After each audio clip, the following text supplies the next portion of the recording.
Well, if you want a definitive list of the very best games in the year of our Lord 2023, congratulations, you found them. This is the OSMcast.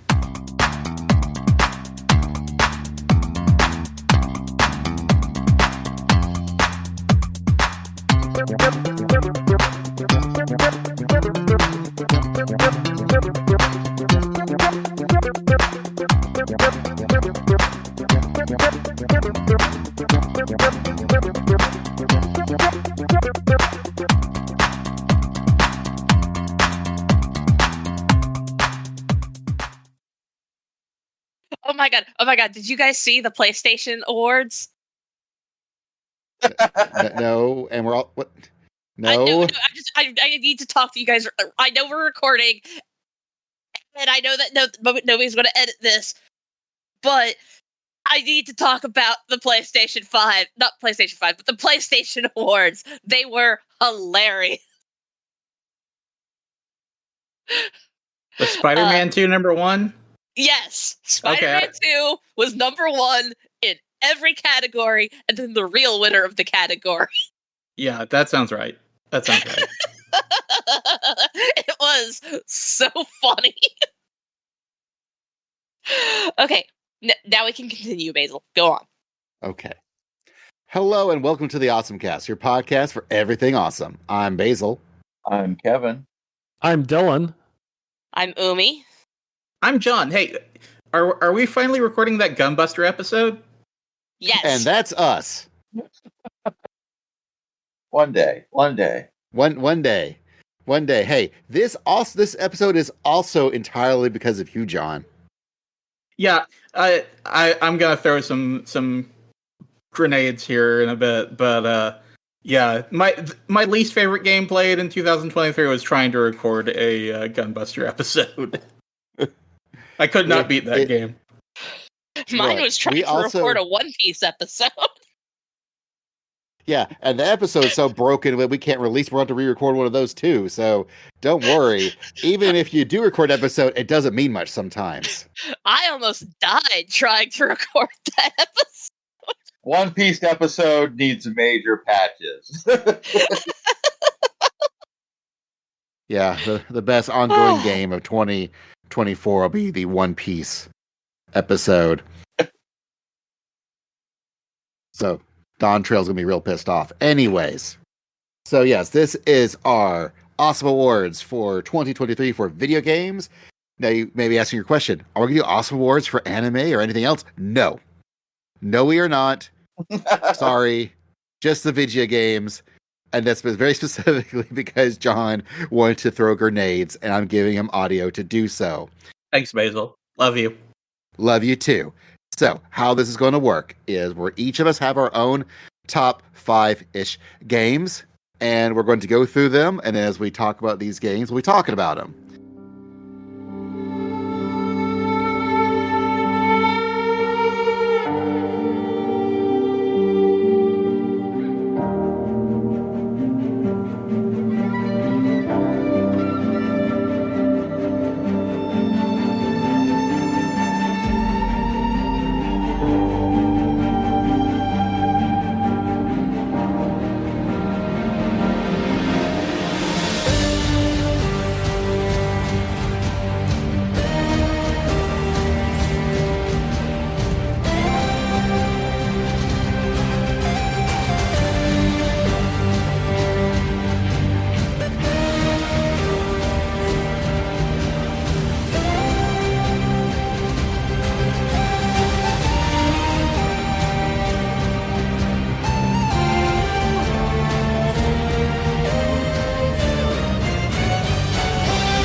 So we're going to start with mine because I'm the first on our list. And so my number 5 game of the year is a tie between the two games I liked pretty well, but never actually really finished playing, which are both Hi-Fi Rush and Dredge. Dredge was a really neat fishing game with Resident Evil 4 like inventory management, but also it's a Cthulhu thing. You Oh. jerk. And like You it got on my case about having 6 things on my top 5, and here you are with 6 things on your top 5. yes, I in fact even said that. Like Yeah. as I said that. Did you? Oh, okay. Never mind. I might actually want to play Dredge anyway. No, I feel would- Dredge might be very Kevin Core, honestly. Yeah.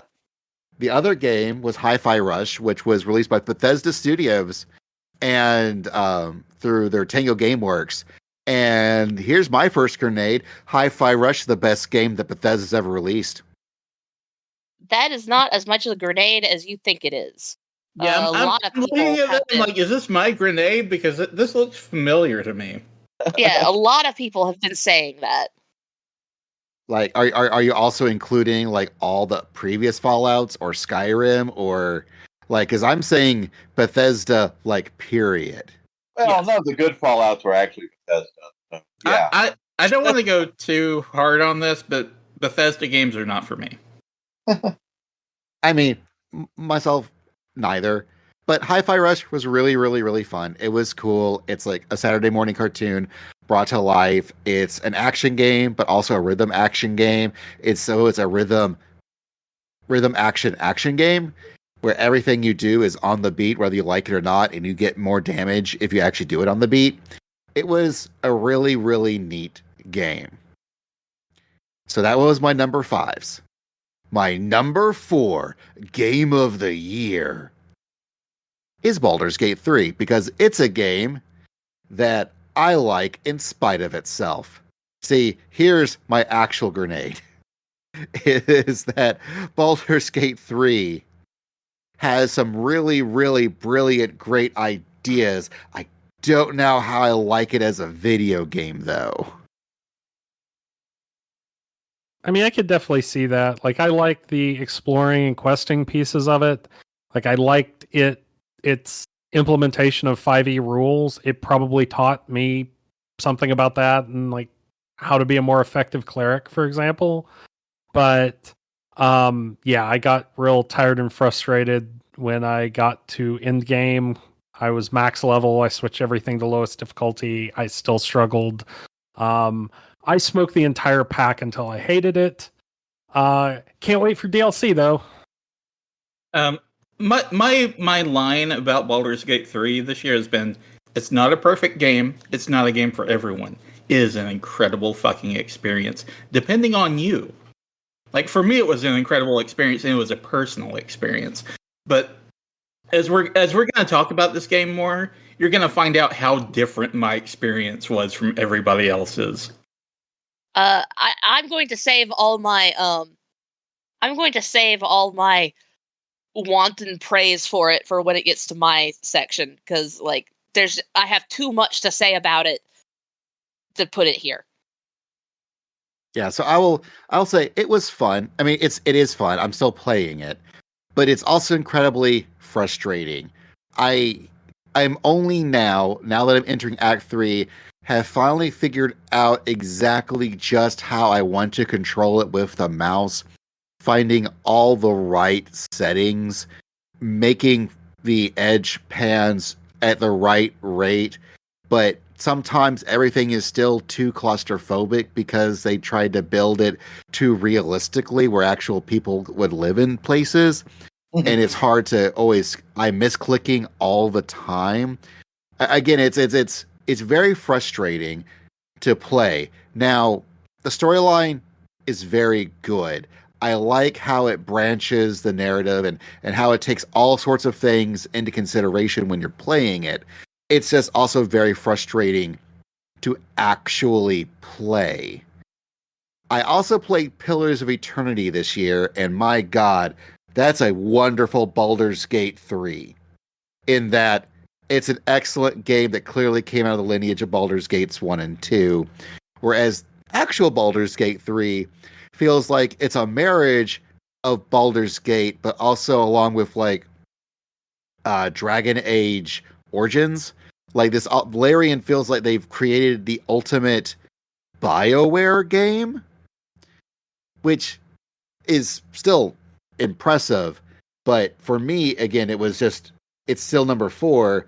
My number 3 game of the year is Final Fantasy 16. I You debated almost had me putting there. I debated putting Final Fantasy 6 because technically the Pixel remasters did come out on Switch this year, and I did play the Pixel remaster of 6 this year, and the Pixel remaster of 6 is very good. But no, I really enjoyed my time playing Final Fantasy 16. Granted, part of it was because I actually got to play with it with Anna. We decided, since we were sharing the PS5, and at the time we didn't have a real decent way of, she was at home that month and I was home that month, so we couldn't like swap in and out as far as who was playing and the other person like leaving the room. So we decided instead to play it together. So we were both sitting beside each other and we were just passing control between the two of us, and we would do different chunks of gameplay. And that itself was a really fun experience. But I also really liked the storyline it told. It told a really good story. It has some excellent voice acting. The actual action gameplay was incredibly good. They decided, we really should make, they keep talking like we want to do an action-based Final Fantasy. So you know what? Let's hire the guy behind the Combat Devil May Cry 5 and let's make a freaking actual action-only, action RPG Final Fantasy. And by God, they did it, and it was good. My number 2 game of the year was Legend of Zelda Tears of the Kingdom. And hot damn, was that a goddamn video game. It sure was. Hot damn, was that a goddamn video game. It is... Go on. Well, okay. So, in my head, I kind of compare Final Fantasy 16 and Zelda Tears of the Kingdom a lot, because they seem like complete opposite ends of the spectrum where movie and game are intersect. Zelda is much more of an actual fucking video game. You're generally playing a video game the whole time. I'm going to argue that later, but go ahead. Whereas Final Fantasy 14, I did not play 14 directly, but I count myself as having played it because I watched Barry play it, and that was a fucking movie, guys. Like, I really feel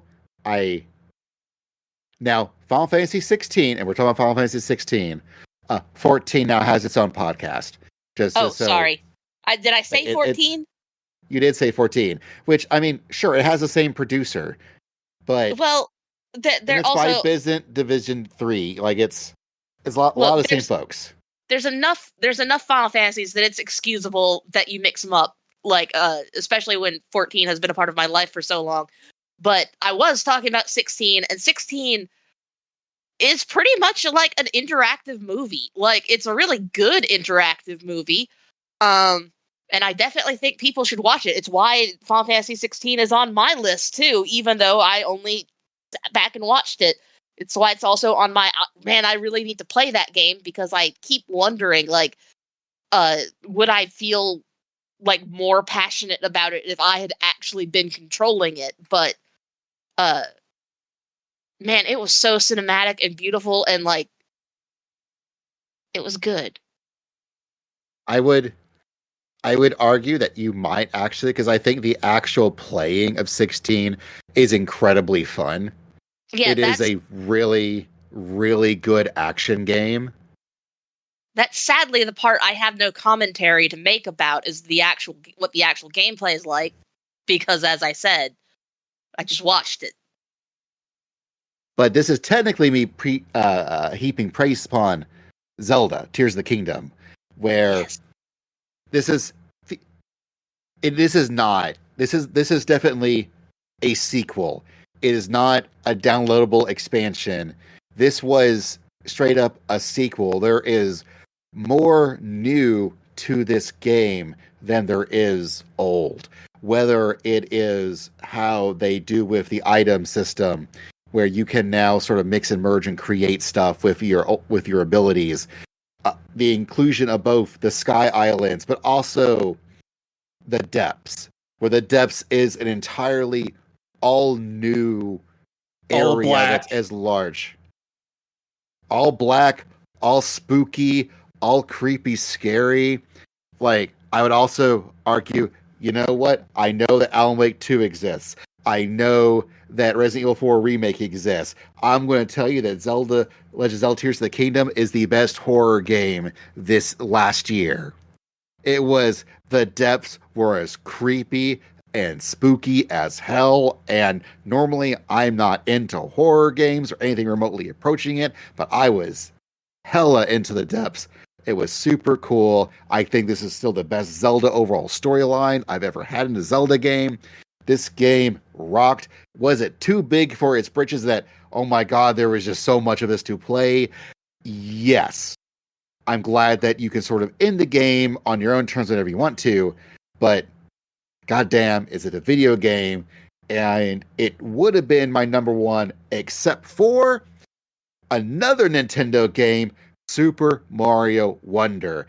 I was not expecting a brand new 2D Mario game to come out this year, but I got it, and god damn, is it a very good-ass 2D Mario game, full of wonder and whimsy and singing piranha plants and weird-ass tonal shifts in the middle of the game because of the Wonder Seeds, and Mario turns to an elephant, and oh my god, I was grinning from ear to ear the entire way through.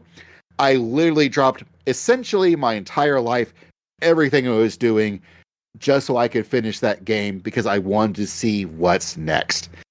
And if y'all have not played Mario Wonder, y'all should play Mario Wonder. It's like that. It's a really good Mario game, y'all. It's a really good Mario game.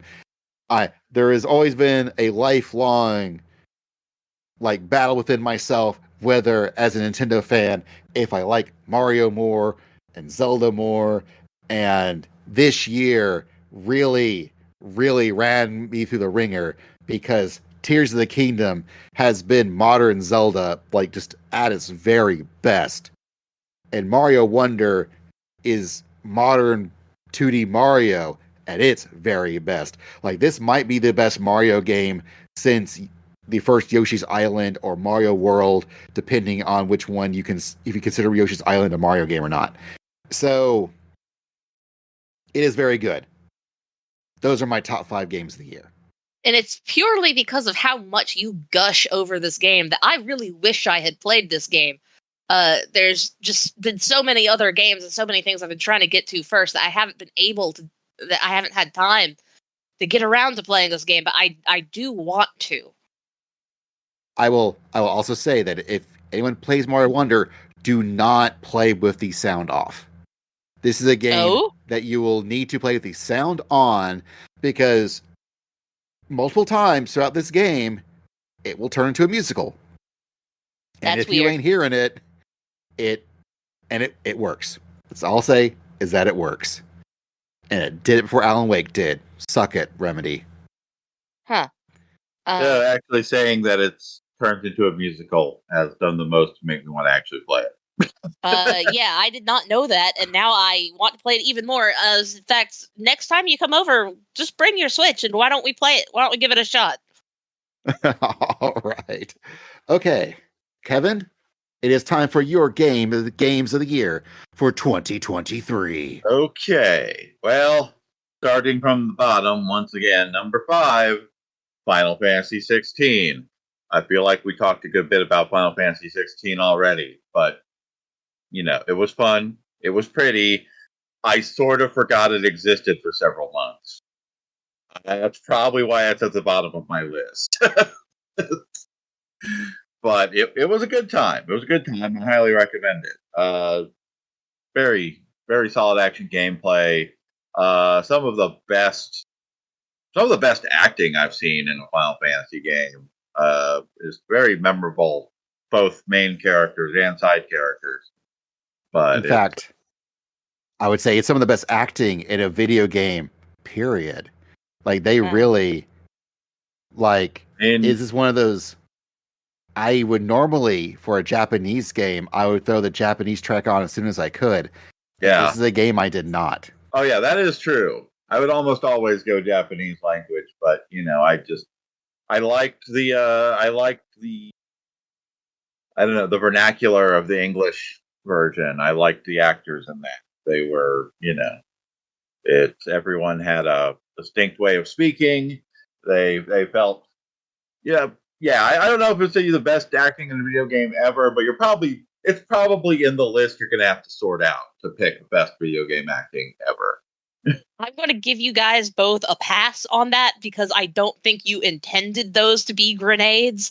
But I'm still giving you a pass on throwing those unsuspecting grenades because the voice acting is in fact very good, and I do think that they paved the way, that the cast of Final Fantasy 16 really paved the way for me to enjoy the cast of a video game as a unit for other games that happened later.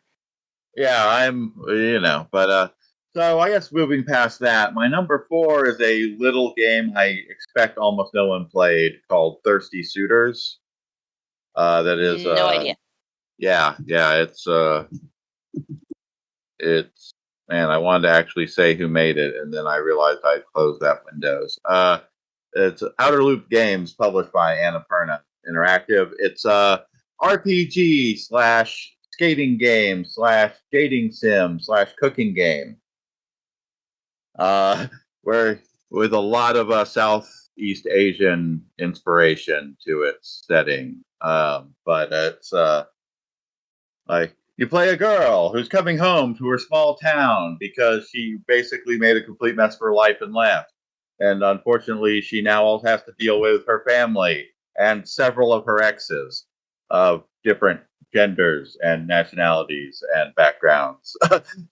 And so, you fight RPG battles, you ride around on a skateboard, you make food to try to impress your mom, and, you maybe even make up with one of your exes. It's not a very long game. It's also not a very hard game, but it was charming as hell. With things like chapter titles like Her Thighs Are Just Too Powerful. It's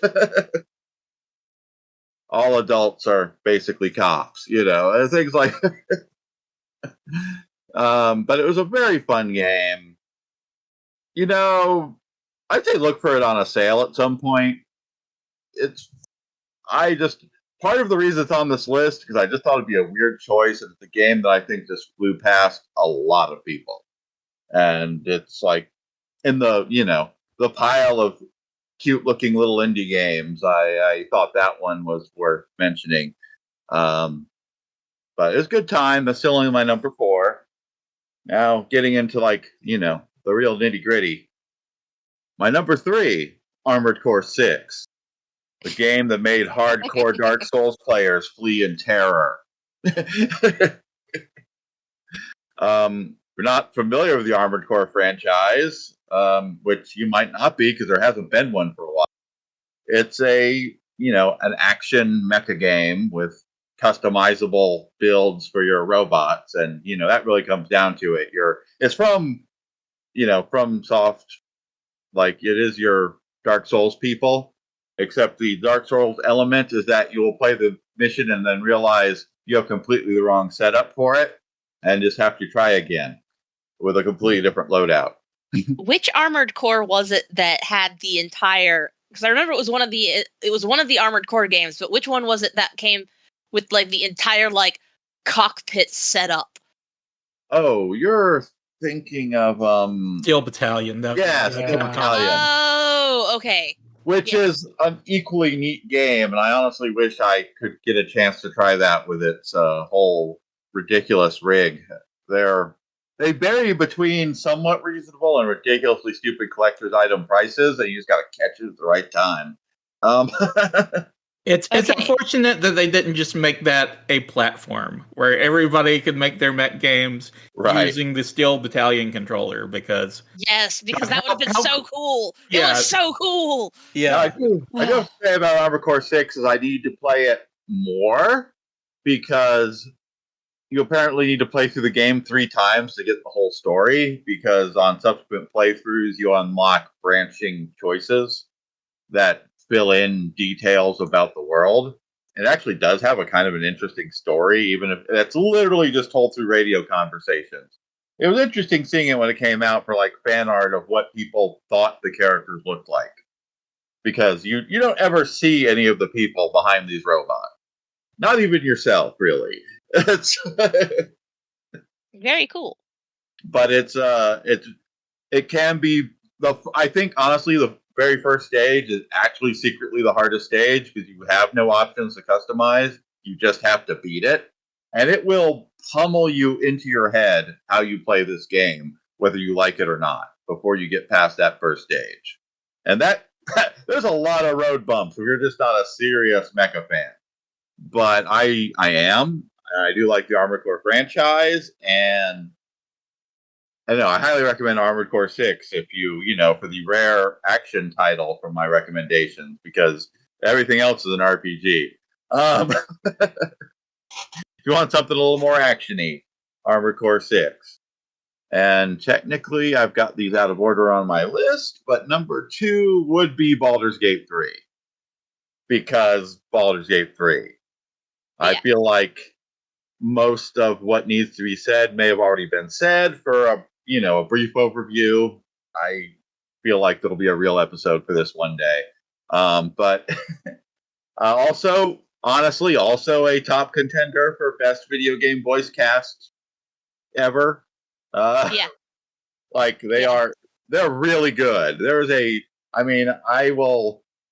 I cannot emphasize how much it helps you keep going in the game just if you like to hear the characters talk. That's Yeah. Yeah. I feel that there is a reason that Baldur's Gate 3 won the Best Voice Actor of the Year award for video games, and like the performances were all really, really good. And I think that part of the reason, you kind of got to hang out with the cast afterwards, and that the cast has been having such fun, like making little TikToks little TikToks and Twitch streams and everything, is because the 16 crowd did that first, and they were so good at it that it has made room for the Baldur's Gate 3 group to do it. But that's just kind of a side thing adjacent to the video game itself. And Baldur's Gate 3 is a game where you can make a murderous serial killer named Bochi the Rock Gnome. Also, Ben Starr's also won some other awards that weren't hosted by Jeff Keighley, where he also got to be best voice actor. So Yeah. Yeah. I think this is a tale of 2 very good casts. We got some they're- good voice acting in games this year. At They were least, very good. yeah. But, my number 1 game of 2023, and I'm not sure if it's just because it was the most recent game I played, is Warhammer 40k Rogue Trader, which would benefit from having the full-out voice acting of Baldur's Gate 3, because what you get is pretty good, but you don't get quite as much. But it is, of course, based on the tabletop RPG spin-off of Warhammer 40k Rogue Trader, where you somewhat reluctantly end up taking the role as a titular rogue trader, expanding the borders of the Imperium and trading and finding lost colonies and maybe making friends with aliens or shooting them in the face, depending on how you roll, or just, going a full mustache-twirling evil run and embrace chaos. I do notice that there had been some discourse around the game about the good mode. Like, playing good doesn't seem to reward you. And it doesn't at first. It does pay off big in the end if you want to, But the game actually has 3 morality systems that I would like kind of break down as mustache twirling evil, good by the definition of Imperium of Man, which is a different kind of evil, and then actually good. The actually good route will pay off. You just will struggle a little while because the universe is set up to punish anyone who tries to be nice or make friends or build inroads. Although I do have to say, I am, after having beat the game, I'm legitimately torn about my decision to let the token evil party member live. But that might be something to think about on subsequent playthroughs. But he's fun. Like, he's almost Astarion level fun, but he only comes in like halfway through the game. But he's like token evil party member. It makes sense that this is the Warhammer game, because I was looking at your list going, man, Kevin only has like Kevin has the most unusual list that I've seen out of anybody this year, because it seems like a lot of the big name games are pretty well like everybody kind of seems to have the same list as far as I have observed. But I will throw out the caveat, because it'll probably be true still when this episode comes out, is Rogue Trader is a little glitchy, especially in the back half. And they've put out a lot of patches. But, also, honestly, Baldur's Gate 3 still has some glitches, too. Don't I know it. Basil's laugh crying. Basil is hitting all the branches on the glitch tree all the way down. He would be done with the game by now, probably, otherwise. But I really enjoy Rogue Trader. You have an interesting selection of weirdos, as well as the opportunity to do more meaningful good in the universe than most any other installment of Warhammer anything. Which is, I played it good to, I played things good to own the Imperials. And that's just, it's fun when you get the actual members of the Inquisition threatening you because you're too nice. It's worth it, guys. But that's about it, honestly. That was Kevin's top games of 2023. Now it's Dylan's. I played all of 2 video games. I smoked the entire pack with both of them, so until I hated them. But they are both great, and you should play them. And also, I'm going to throw in a tabletop game. Baldur's Gate 3, like I said, real good implementation of 5e rules. The quest system, despite being buggy, is pretty amazing. Like, everything folds into a single mono quest at the end of every act. So if you get stuck, you just explore somewhere else. It's almost too perfect. You couldn't hope to replicate it in a tabletop game. In-game combat was frustrating, typically a little darker than I like my D&D with dark gods and mind flayers. But oh god, it was so gory. Yes, it was. I forgot how gory it was. Like, somebody casually mentioned, oh god, it's just so gory, and they had only gotten to the goblins, and I was like, oh yeah, it is. Gets so much worse. Oh yeah, it is super bloody, isn't it? Every so often, this is reminding me every so often when the cameras will zoom in on you in conversation, I'll be like, oh my god, I'm covered in blood. What happened? Oh yeah, I murdered a lot of people. And when I say got to the goblins, I don't mean got to the goblin camp. I mean got to the goblins outside of the Emerald Grove, and just commented I had to stop playing. It was just so bloody, and I was like, oh yeah, it is, isn't it? Yeah. Okay, but go on, Dylan. All right. Like I said, waiting. I hope we get DLC. They kind of feel like they've teased it, so that was great. Yeah. Learning Second is game. good about adding extra content to the game later. Often they don't even charge you for it, but we'll see how that plays out. They've Yeah. already added a bunch of extra content to the game. So my second game is Tears of the Kingdom. Pretty much echo everything Basil said. It was the perfect exploration game to the point that I didn't even touch Hyrule Castle until I'd found most of the shrines and realized I did some things out of order. The build system starts out kind of non-intuitive, but like once you get the hang of it and like once you get like steering sticks, it's amazing. Yeah, there's just so much to this if that's your thing. I like I said, I played so much of it that I blazed through the end game content because I had every item. Not every item. Tears of the Kingdom was also a technical achievement. The fact that everything worked, like it's not adding that many new mechanics onto what was already in Breath of the Wild, but the mechanics that they add on are so, like they're so revolutionary that they function. That everything consistently functions across the board is just phenomenal. It's just amazing that it all continues to work, and so like you can build just absolutely insane things. Like there's people who build mechs, there's people who build like pickup trucks, and it's crazy. It's easily the most impressive Wii U game that Nintendo has made. Yeah. Many Koroks were crucified in the course of. there's Korok space exploration.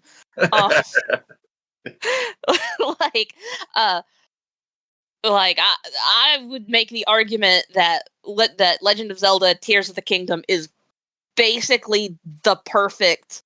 It is the perfect version of this game. I don't think it could be improved anymore. Like there are some like little you foibles. sweet summer child. Yeah, I mean, I don't. Okay, if this is what your grenades are about, then I am all for it. Like you said, you have grenades to throw out. I'm like, oh god, am I going to have to like log off of this? You might. Don't. That's going to freaking ruin like the episode, not because of drama, but because it'll ruin the recording. So no one gets to leave. We're now locked into this together forever until the recording ends. Yeah, suicide pact. Right.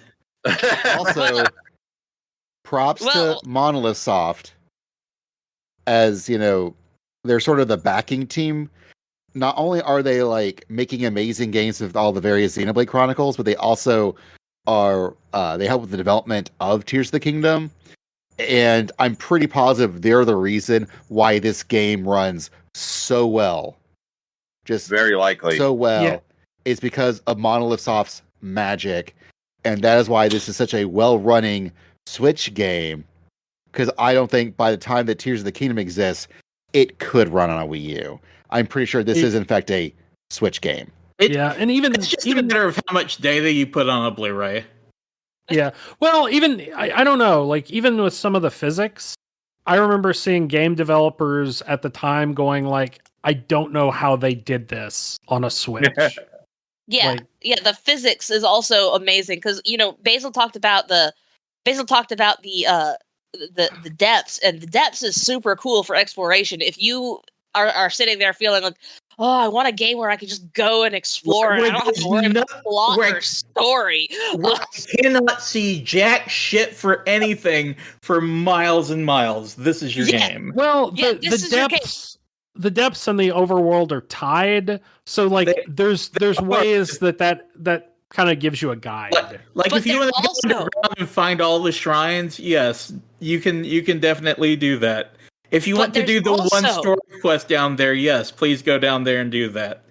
But there's also the Sky Islands, which are somehow even less meaningful because there's not any major things going on there. But they're so cool to just jump around. They're harder to get to. So we're gonna get into this, but this is a me thing. It's not you, it's me. And I hate just walking around doing shit. This is why we'll circle around. My first act of playing Minecraft, I'm always going to tell the story, was I just dug straight down until I died because I hated playing that game that much. I hated the idea of playing that game. Yeah, Tears of the Kingdom is definitely, if you like that style of game, it is perfect. In the same way that Baldur's Gate is like, if you like that sort of exploration mechanic, like you'll get some of it, and then you'll get some pieces that aren't. Yep. And that doesn't make it bad, just Okay, different. finish your list so I can get to my list. Okay, so since I only had two, I was going to add a tabletop game. I played Old Gods of Appalachia. I ran a game of that. It was my first game that used Monty Cook's Cipher system. I don't know if I would use it for other genres, but it works really well for story and setting forward games like this. Stats and Is this the game where I whispered into Kevin's ear the whole time? No, that was Be Prepared. Oh, like okay. This is actually much heavier than that. Oh, all right. Like, because they just shipped this year. The Okay. Kickstarter was from last year. Like, stats and health are pools of like expendable resources for applying effort. So, like you can back yourself into a corner. It's got a very loose like asset hindrance system for rolls. So you don't it's not a lot of technicalities. And everything, including monsters, can be reduced down to a single difficulty number if you want. So it's real easy to like put the mechanics behind the story. There's some stylistic choices that take some effort to incorporate. Like it's driven by a bunch of one-time magic items. The sample adventure I ran, they kind of fit in naturally. There's some neat things you can do. Like there's a What Wakes mode where the critical failure range gradually increases. And for the podcast, which is kind of this fictionalized South, which is both more idealized and like more cosmic horror, like it worked great. There's a lot of actual cosmic horror down here in the South. There can It's be. just kind of hanging out. We don't really talk about it too much. If you talk about it, it pays attention to you. Yeah.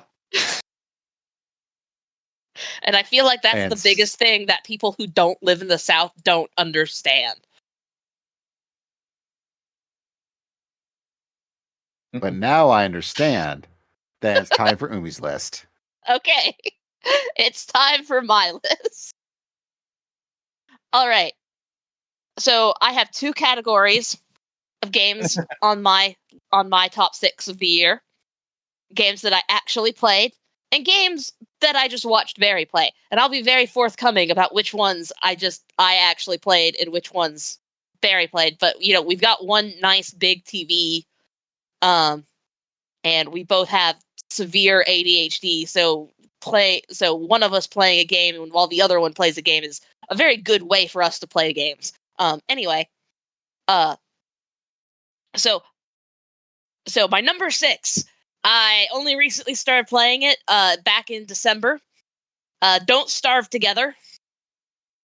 It's kind of a group game, hence the together in the title.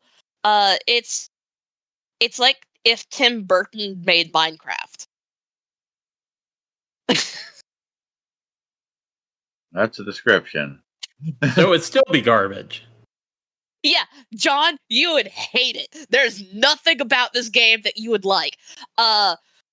Meanwhile, it's cute.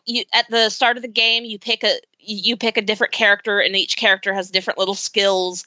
And your basic 2D survival horror. You've got a sanity meter and a hunger meter, and like the more insane you go, the more like crazy monsters you summon around you.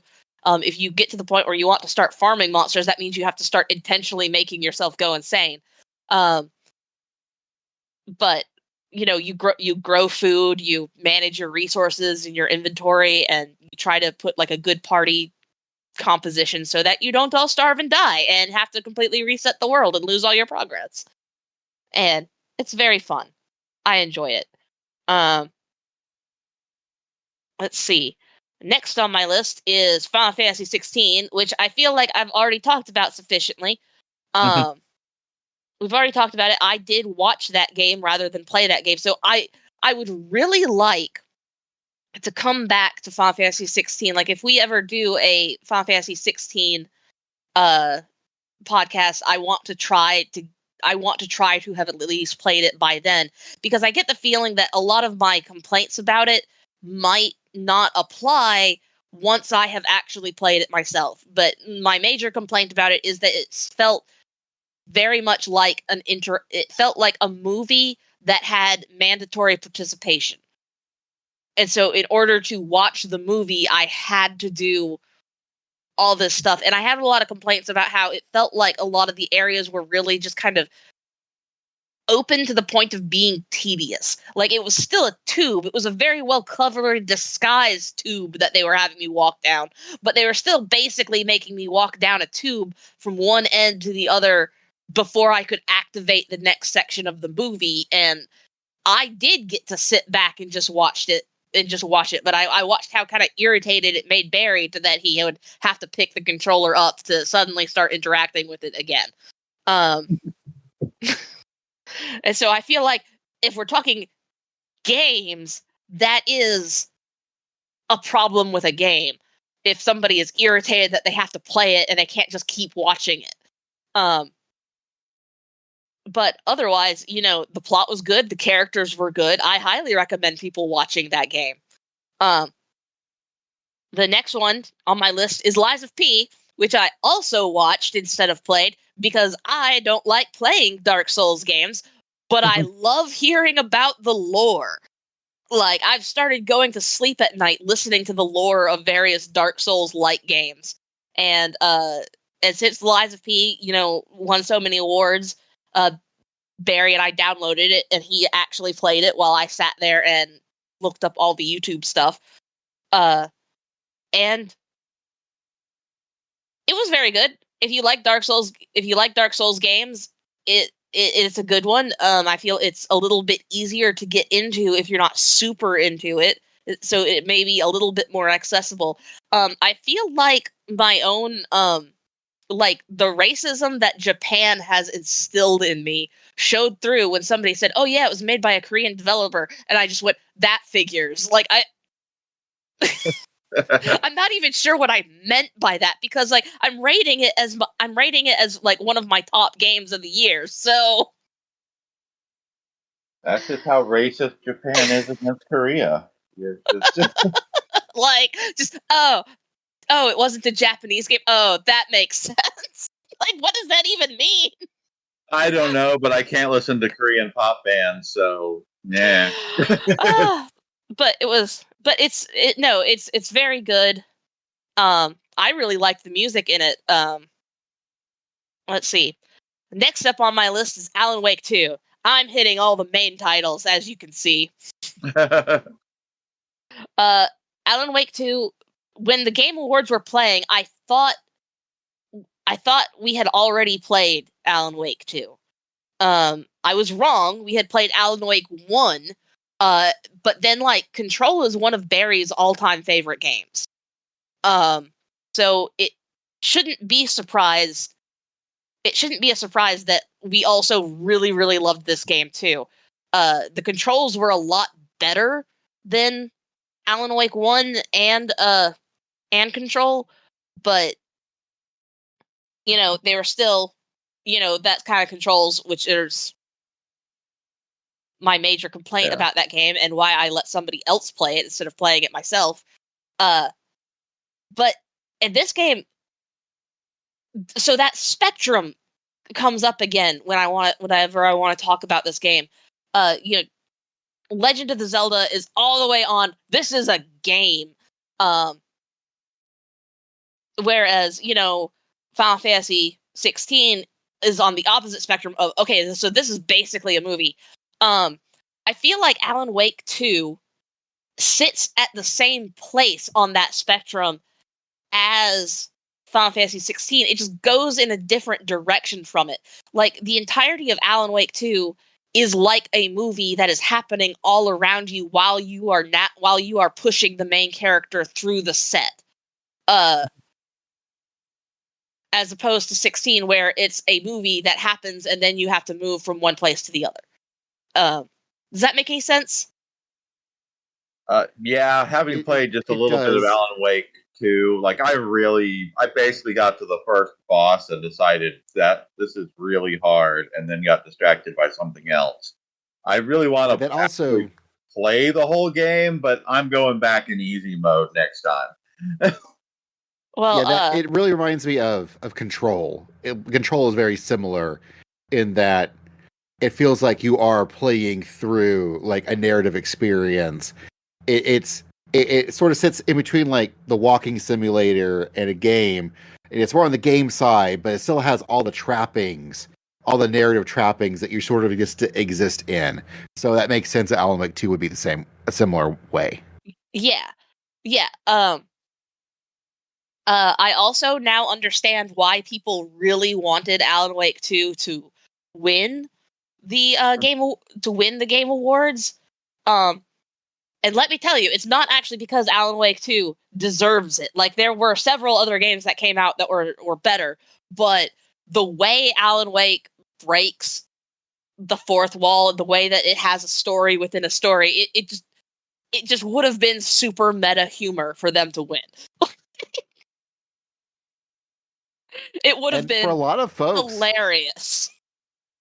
And for a lot of folks, Alan Wake 2 was their favorite game of the year. Yeah, like there are a lot of folks that really, really like this game. It's also one of the ones that I really want to play, but I want to play when it's really, really cheap because I'm not a big horror fan.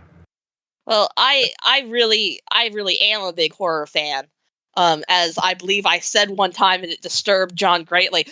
Watching horror movies just really comforts me. That says so many things, and it's just okay, cool. Well, you know what? You do you.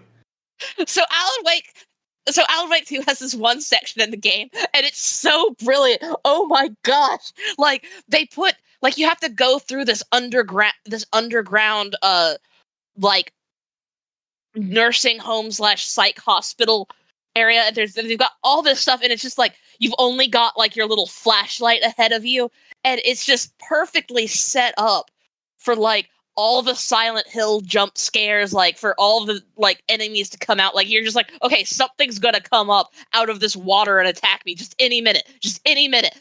And it never does. You walk through the whole thing and nothing happens. It's amazing. Like that a game can make me that terrified of absolutely nothing is fantastic. So my number 2 on the list is Zelda Tears of the Kingdom, and I feel like we've covered everything that I wanted to say about it. And then my number 1 game of the year is Baldur's Gate 3. Baldur's Gate 3, I know I said in several of your sections that I was going to just wait to have all my fan gushing about it until I got to my section, but so the reason why the only 2 games I really played this year were Legend of Zelda Tears of the Kingdom and Baldur's Gate 3 is because I played those games a lot. I stopped playing Final Fantasy XIV so I could play Tears of the Kingdom more. And then I have now completed Baldur's Gate 3 3 times, and I can't even tell you how many times I've started campaigns and just not finished them because I got another idea in my head and wanted to go back. Or they put out a new patch that I knew released new content that I wanted to see that was in earlier stages, so I started over and replayed that instead. Yeah, the main reason I didn't play Alan Wake 2 myself was because I was actively playing Baldur's Gate 3 at the same time. I was so insistent that people need to play Baldur's Gate 3 that I bought Basil Baldur's Gate 3. Let's see. What I really, really, really, really, really, really, really love about it is the Divergent storyline. I really like how, like, I don't want to say it's like a choose your own adventure because it's more intense than a choose your own adventure. And I had no idea how to play this kind of game at the beginning of it. Like, I was so bad about it, and my build for my initial playthrough was just so awful. I played I played a cleric multi-class with bard, and I kept the bard and cleric even, and that is like the worst class that you can play. Like, that is like so poorly optimized. I can't even articulate it, and yet I keep going back to it because it has all the skills. Like, all the skills. I don't know how people play this game without having every skill. You save scum. You just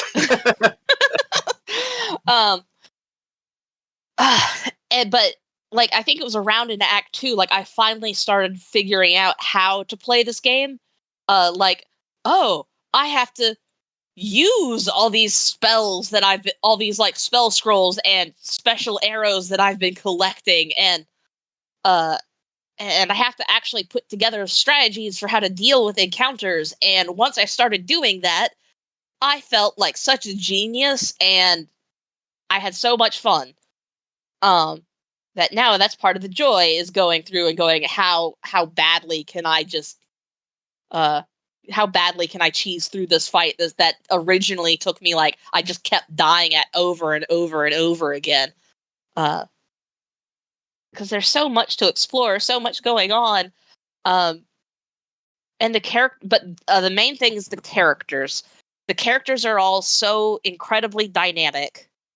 What you do really has a long-term effect. Like, this game, like, takes, like, the concepts that the people who make games that are like, your choices matter, like, no one has actually made a game like that until Baldur's Gate 3. Mass Effect wanted to be Baldur's Gate 3. And they failed miserably. And Baldur's Gate 3 is the actual realization of that entire style of gameplay. And it's so good, and I love all the characters, and I'm pretty sure that a lot of the grenades that John wants to throw are about the characters of Baldur's Gate 3, so I'm going to let him throw those grenades before I start, like, defending anybody in particular. I mean, Astarion's the worst. He's the worst. Just the absolute worst. Like, I've never felt more disconnected from society than seeing everybody talking about how much they fucking love Astarion. Do you know why? Do you know why you're reacting that way? Like, do you know why, John, you specifically are reacting that way? Like, going, why the fuck do you like this piece of shit? Yeah, probably because he, like, tries to kill you, tries to bite you in his sleep. He's sniveling and cowardice. I'm a vampire, and how dare you make the choice to not give me ultimate power at the end of the game? I'm running away from you. We're not talking anymore. And I'm like, fuck you, of course, because like. Three sentences later, you tell me that you're gonna do the fucking thing that said, no, this is why I'm not giving you the choice. And it's like, yeah, of course I'm gonna take infinite power and do what the fuck I want with it. I'm like, I think you're underselling how terrible all the other characters are, except Karlach. Here's the thing. Didn't have fucking what's his face, the mage. Never found him. Never found the fuck. Why is my brain just on meltdown? I think it's because it's all the shit talking of Tears of the Kingdom I want to do. But the Githyanki character, I never found her. What? Like after I got off the Nautilus, I never found her. How are you not? Never found her. Did not find Gale. Never found Gale. Lae'zel joins you on the Nautilus if you respond the right way. I did not You don't respond even the have right to way to her. respond the right way. She just joins you. It's the tutorial Yeah. area. I didn't. I Nothing didn't. is technically making you get her back in your party once. Yeah, the I prologue is never got her in my party. Never did it. I got Shadowheart. Never got Lae'zel. Just didn't do it. Didn't care. I was like, whatever. So you were stuck with Astarion. You didn't have the other two terrible people to compare Astarion's to. in the fucking camp. Will's corny ass got to hang out with the cool kids ahead of fucking Astarion. Will's a fucking corny motherfucker, and I couldn't stand him. He is. Being a warlock was so cool. Was like so useful. Having like pushback Eldritch Blast was such a fucking useful thing that I put up with his corny fucking ass. He's the only other one who may not be entirely terrible, though. He's so corny. He pretends to be better than he is. Yeah, is his he's issue. so fucking corny. He's all fucking talk too. Well, you didn't even get Gale, so you don't have Gale to compare both Will and Astarion to, because Gale also does the thing of like, yes, I'm a prodigy wizard, I'm super cool, and fucked the goddess of magic, and I'm like, I don't give a shit. Yeah, like, come back to me when you fucked Illustrate, okay? That's the goddess I want to fuck. Everybody dances naked in the moonlight. Come on, let's fucking go. Then you get to know him, and he's soft inside, and you realize it was all just a projection for his insecurities, and you try to make him better. Yeah, I don't care. Yeah, I got my issues too. I went to therapy, motherfucker. Yeah, well, okay, so that's the thing, John, is that these characters don't have therapy. You are their therapy, and I imagine as somebody who has been through shit, you have very little patience for other people who have been through shit and haven't gotten their shit together, because you got your shit together. It depends on how obstinate they're being about not getting their shit together. If you want to get your shit together and for whatever reason don't have the resources, I totally sympathize with that. If you're just like, nah, I'm good, I'm like, I don't really have the fucking patience for that. I'll just let Tab deal with it. Yeah, exactly. So Anyway. here's the thing about Astarion's character, is that Astarion's character, he literally just got away from his abuser. And so it's not really that you're like, I get so angry, and the reason I thought that I was like, oh no, am I going to have to leave this chat when somebody like equated him like, yeah, he was just made for Twilight chicks. Like no, like he's specifically the story of somebody who was physically abused by a father figure. Yeah, me too. I did not turn out like Astarion, let me tell you that. You say that, John. By the way, we've got 12 minutes. I'm gonna have to really book it through my. Okay. All right. Anyway, I love Astarion. You hate Astarion. Move on. Yeah.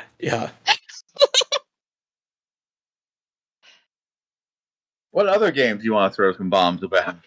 Well, are we to me now? Are we doing this? Yeah. It's your turn. We're That was to my you. number one game. It is your Okay. turn. Okay, awesome. Thank you. Okay, so number 5 is Tears of the Kingdom. I thought about not having it on the list. Well, it wasn't on my list, so. A couple of things I want to talk about here. Number 1, it's not like I hate this game. But it's definite. If this is the Zelda game that the masses want, and I'm pretty sure it is not the game that I wanted. I played Breath of the Wild. I loved Breath of the Wild. I really enjoyed it. I thought it was a good change of pace from the other 3D Zeldas, which I have kind of a half-hearted relationship with. Like, my heart really belongs to, like, original Zelda, Link to the Past, that shit. Zelda 2. Yeah. But we always make the joke that your favorite Zelda is the one that you played when you were a kid or when you were a teenager or something. But anyway. Number 1, there are too many fucking currencies in this game. Too many currencies and not enough rupees to go around. Do you know how expensive shit is in Tears of the Kingdom? It's like, real expensive. I wanted to go to one of the areas straight away, and I was like, oh, well, I'm gonna have to buy, like, the heat armor, because I'm going to, like, the Goron village, right? It was, like, 2,000 fucking rupees or more. I don't even remember. if it weren't for the item duplications in the early versions of the game, I probably wouldn't have finished this game. Because all those items you can find in caves, like you don't have to buy a lot of the resistance gear. Yeah, like I don't have the patience for that. I played at least, to my count, 9 games this year, not counting the time I spent playing like competitive games. This is also like the non-competitive game list, because otherwise Street Fighter 6 would have been on here, and I might have kicked another game off of here and left Zelda at 5. I don't know. It just seemed like kicking Zelda off was like maybe a step too far, but I really did think about it.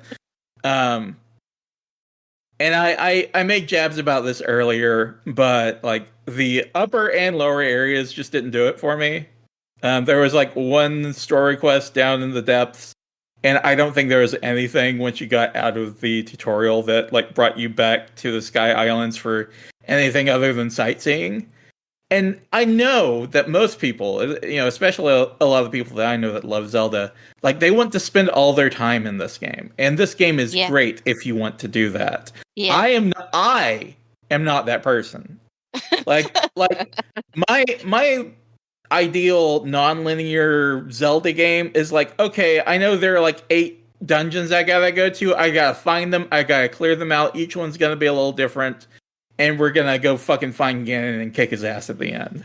This was not that. This was like, okay, there's a billion things to do.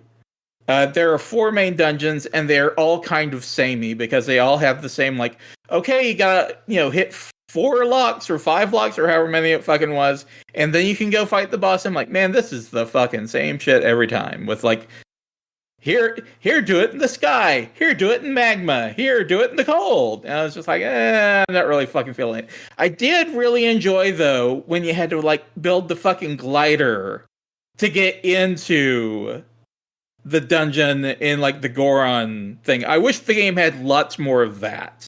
Where, like, you're fighting something on something that you built. I wish there was more of that. There is more of that. Well, okay, yes. If you're willing to spend 200 hours finding fucking batteries, which I am not. Like, all the cool stuff that you see people do online, like building fucking Metal Gears and shit, that takes at least 300 hours just to get the fucking resources, let alone actually sit down, plan it out, make sure you put everything as, oops, I stuck 2 things together wrong, wiggle the analog stick real quick, get them taken together, oops, didn't get it right that time either, oh fuck, I'm gonna be here for the next 2 weeks just trying to get this base done. Like, I don't have the patience for it. I don't. Like, I just don't. All of the game's story is behind the tiers of the kingdom. And by that, I mean, like, they're physical, literal tiers that you have to go find.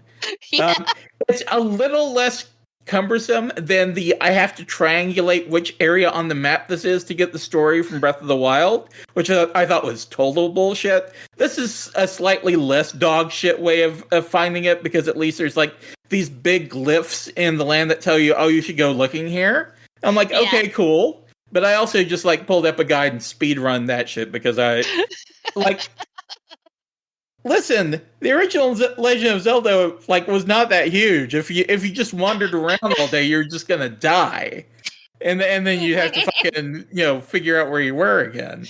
This game is made to be wandered around in aimlessly forever, and I just can't do it. Like, I can't do it. The shrines didn't feel as fun this time. Maybe it's just. Of course, this list is like highly subjective. This is just me, and we've got like 6 minutes left. So. Like, it's not you, it's me, okay? That's the number one thing. Well, here. we've already established that our preferred styles of gameplay are just radically different. Yeah, just vastly different. And I just okay. I thought this was a good game. I enjoyed what I played of it, but like I said, if it hadn't been for the duplication bugs, I probably wouldn't have gotten through this game. I would have just been like, I don't have the time for this shit. All right. Next. Number 4, fortunately, I don't have to say hardly anything about. It was a good game in 2006. It was a good game in 2023. Resident Evil 4. The remake was fantastic. I enjoyed it. I enjoyed it the second time. It was still good. Cool. Moving on. Yay. A game that, according to Nintendo, I actually spent more time on than Tears of the Kingdom, which I found dubious, but apparently it really happened, was Fire Emblem Engage. Hated Fire Emblem Engage. I love all things Fire Emblem. Okay, I'm here for Fire Emblem as a like when Fire Emblem Heroes made $500 million for Nintendo. I'm like, yes, let us enter the age of Fire Emblem. Push everything else aside. Have the Smash games be all Fire Emblem characters, so I can piss off that fan base even more. Just please, yes, all Fire Emblem all the time. I loved the having like the classic characters interact with a new group of characters. It's Fire Emblem. You either love Fire Emblem or you don't. It is what it is at this point. They found the secret sauce. They realized what they needed to add this entire time was fucking. That was what saved Fire Emblem. When Awakening came in, and the fucking. Well, no, you still fuck at the end. Oh, you fuck at the end. You have to get to the end of the game to get the fucking. Oh, but you that's still fuck. That's okay. Like you see, my problem with it is my favorite goddamn part of Fire Emblem. Like, I liked Fire Emblem beforehand. I liked Fire Emblem on like the Game Boy and on the GameCube. I think it started before that era, but that was when we got it here in the West. Was like Game Boy and GameCube. That's when I got into it, and I really liked it. I really liked playing Final Fantasy Chess, is what I think I called it for a long time. I loved Fire Emblem, but then they introduced the people breeding, and the whole idea that I can now breed my perfect little units by like pairing up my different companions together. Like, oh my god, that was just like crack for me. That was absolute cocaine. It was never as in depth in the following games as it was in Awakening. Like, but you could still have kids in Fates, and then you didn't have kids in Three Houses, but you still had the fucking. This game is not Three Houses, okay, but it was still a fun game for me. It was like a quarter of Three Houses in terms of like the amount of depth, because Three Houses had 4 entirely unique routes. Well, one of the routes is like half the same, but still like they go in way different directions. Three Houses was so good. Awakenings, I think, was my favorite, but this one just. Engage, I did not like Engage. I got tired of it. I got tired and frustrated with it. I played it more than I played Tears of the Kingdom, apparently. So like, that's so weird. Yeah, I kind of legitimately liked Fates, but I had a weird fixation on breeding my 2 separate sets of non-related siblings with each other. Well, number one, you missed the entire point of that game. That game was to fuck your relatives / not relatives. That game was peak Japan being into incest. No, see, that was me getting with my actual biological cousin. That you can miss the information that she is in fact your cousin. Yeah, and then breeding my 2 fake sets of siblings with each other. Listen, it's all Camilla all the time, and anybody who says anything is a fucking liar. Anyway, Engage. I liked it. But again, I was gonna like that game regardless, because it's Fire Emblem. I love Fire Emblem, period. Number 2, Final Fantasy 16. All gas, no brakes, just like this segment for me. Okay? All gas, no brakes. And they did something that I wish Monster Hunter would do, because they could do it in-house, which was they brought in the fucking Devil May Cry guys to make this a fucking game, okay? Yeah. That made this game so much more fun, so much more interesting. And the side quests they did something really excellent with side quests. They either gave you something cool, told you something interesting, or about like one of the existing characters, or introduced you to an interesting story. Like one of the storylines, spoiler alert, you fucking indirectly kill a child. Because there's a fucking wolf that this kid adopts, and you bring their lost pet back, and it fucking kills the kid because it's a fucking wolf. And it's like, okay, deserved it. Yeah, the kid fucking deserved it. He had it coming. Final Fantasy 16 was the game where, as Barry was playing it, he said, "Oh my god, is this going is this game going to pull the hat trick? Is it going to convince me that child murder is the correct moral choice? And it fell just shy of doing that. But then Baldur's Gate 3 came out and did do that. Okay. And then Baldur's Gate 3, number one, not really close for me. An incredible experience that was unique to me. I played it on PS5, so number one, I had a lot fewer crashes, glitches. Like, there were things that happened, but, like, it was an overall pretty stable experience for me, even going into Act 3. Yeah, that was funny, because I literally played it on my PC, on my Steam Deck, and then finally on PS5 as I reached increasing levels of both completeness of the game and as it taxed the system more and more, and I found, like, oh, my PC's not running this anymore. What about my Steam Deck? And then I eventually even hitting Act 3, and it's like, yeah, no, this is just not working. I hear it runs smoother now, but I've not gone back and double-checked that. Yeah. It has always played fine on my laptop. I just don't know how you play that on controller. It's a little different, but I got used to it. Yeah, it was easy. It basically just autofills all your commands in a little window you can pull up. I did not have the difficulty problems that you guys did, but I think that this is due to me being a former competitive D&D miniature skirmish game player. Quite possibly. I had some fucking devious setups in these fights. Like, I just pulled my squad back, let the enemy rush me, and put, like, a wall of fire and blades in the main pathway, and just watch everyone die.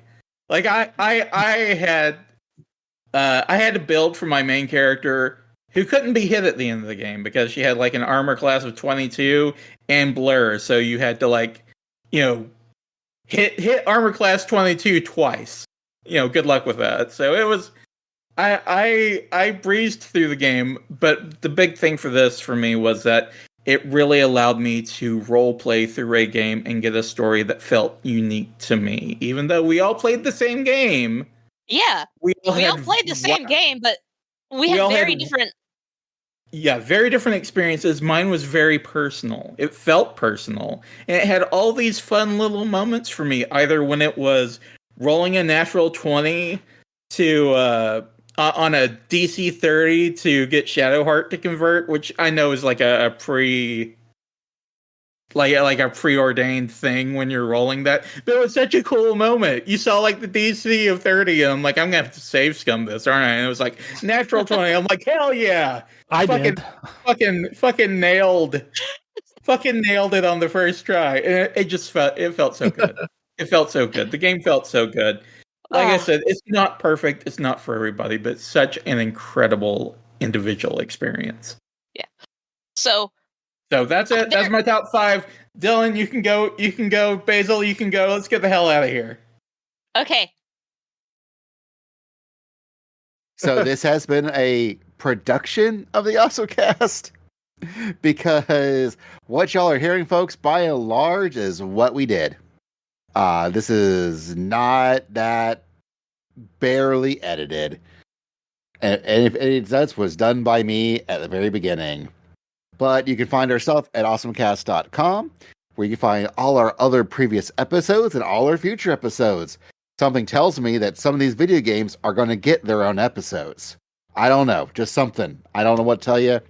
Just something, I don't know, maybe, I don't know, Resident Evil 4 might get its own episode. Clearly, that was the game that we all talked about. I could go play it real quick, probably, but... I mean, probably could, but no, I mean, real talk, I think the 3 games out of this that will eventually get their own episodes is Baldur's Gate 3, Final Fantasy 16, and Zelda Tears of the Kingdom. Anyways, find our stuff at OSMcast.com. You can also join our Discord. We got a Patreon. You can give us reviews and all the podcatchers of your choice. 5 stars, please, and thank you. Our theme song was done by DJ Edipyon. You can find his stuff at djmedia.com. And we also got our YouTube pages for both the OSMcast and the Cardboard Chronicle, our 14 podcast. Please go check, like, subscribe, ring bells, do all the YouTube things for those. And bonus props, as always, to our usual editor, Anna. But she's not feeling very well now. She is not feeling very well right now. So please send all the good wishes. Hopefully she's feeling better now by the time this episode eventually does come out. Love you, Anyways, Anna. there might be other things. But with that, I'm glad to give the award for the official OSMcast Best Video Game 2023 to Spider-Man 2. Thank you. Good night.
Funny When's guy. Gwen? When's Spider-Gwen? When's that happening?